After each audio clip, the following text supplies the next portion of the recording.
Система здравоохранения в эпоху коронавируса, состояние дорог и качество ЖКХ. Вот темы, которые на сегодня больше других волнуют жителей.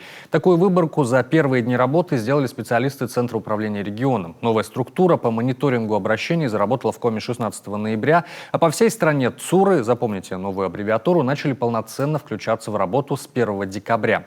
По мнению Владимира Путина, получившийся механизм станет серьезным инструментом решения проблем, с которыми сталкивается каждый человек. Алексей Корчма узнал, как работает наш ЦУР.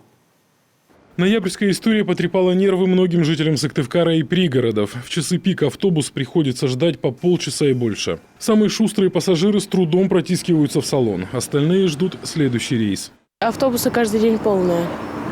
То есть автобус едет в город битком, с города тоже едет битком. Каждое утро езжу в колледж. Это вообще ужас. Очень полные автобусы.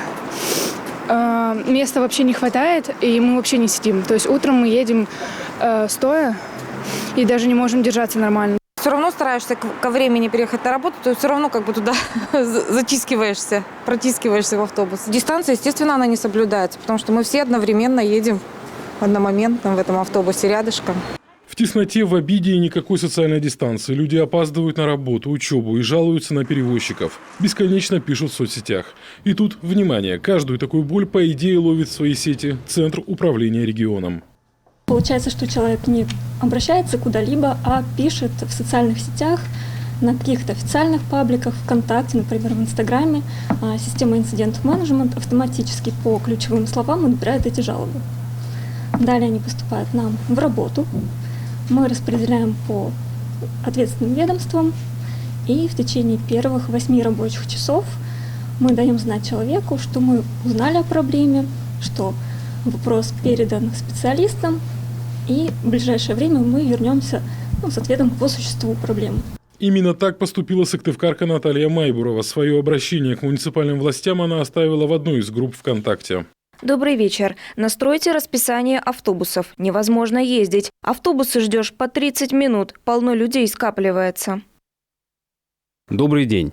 Управление ЖКХ администрации города Сыктывкар сообщает, что 16 ноября по муниципальным маршрутам номер 18 и 54 были добавлены по 2 единицы техники для снижения социальной напряженности и уменьшения наполняемости. Действительно, проблем, какие были в ноябре, стало меньше, хотя иногда автобусы еще опаздывают, говорит автор обращения Наталья Майбурова.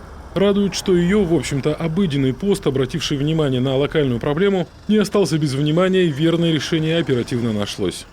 Тяжело дождаться автобуса. Стоишь минут по 20-30, ждешь в автобус. И написала об этом в «Панораму столицы». Через пару дней мне ответили.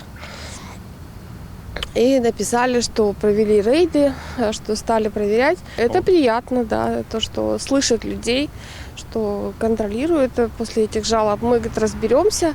Еще один пример из жизни столицы. В период ледостава заречный поселок Сидкыркыч получил новый катер на воздушной подушке для регулярных перевозок жителей с одного берега на другой. Однако вот что не учли устроители перевозок. Малая вместимость судна и отсутствие внятного расписания привели к тому, что люди были вынуждены подолгу стоять в ожидании переправы.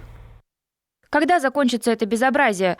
Смотрите, что творится в поселке Сидкыркыч. Администрация написала в соцсетях, что подушка ездит с 11-го, она даже не думает ехать. На берегу Валешина стоят люди, среди которых дети, и все мерзнут. Добрый день.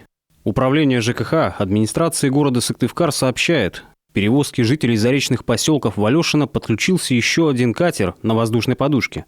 Таким образом, сейчас на переправе Алешина-Сидкыркыч задействовано 3 катера на воздушной подушке. А вот закулисная работа ЦУРа в данной ситуации. Такие инциденты, как выражаются специалисты, здесь увидели буквально в первые секунды и сразу запустили в решение к исполнителю. Реакция столичной мэрии в случае с катером оказалась очень даже молниеносной. Как видим, и катеры дополнительные действительно запустили, и автобусы для обогрева нашли. Сегодня приезжаю, где-то минут 27 я приехал, народу человек 50 стоят вокруг этого. И сегодня решили поставить сюда. Ну, задача такая, что утром вот людей спасти, они рано переезжают оттуда. Тепло, сидеть можно. На тех лавочках, они же холодные. Погода-то разная бывает. Это вот сегодня ветра нет, а вот на днях же было дня 4 подряд ветрено очень.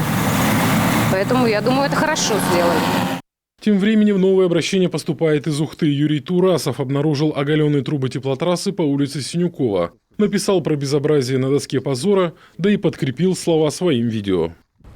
Это между домом Синякова 16 и Синякова 18. Так утеплена теплотрасса. Подготовка к зиме. Отчитались, что все выполнено. Пар из-под земли. Ободранный утеплитель. Зимой обязательно все разморозится. Обращение гражданина Турасова Центр управления регионом направил в администрацию Ухты. Спустя 2 дня тепловики все поправили. «Спасибо вам за проявленную активность», ответила ухтинцу мэрия под его обращением ВКонтакте. ЦУР работает сегодня в основном система инцидент-менеджмент, которая круглосуточно мониторит все открытые источники в интернете. Ну, то есть житель республики может оставить обращение, там, предложение, либо жалобу, скажем, в паблике в социальной сети, либо на страничке губернатора.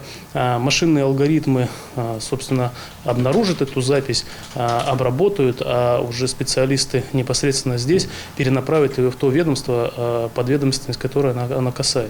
Система инцидент-менеджмента запущена в регионе с октября 2018 года. С этого момента было зафиксировано свыше 29 тысяч обращений.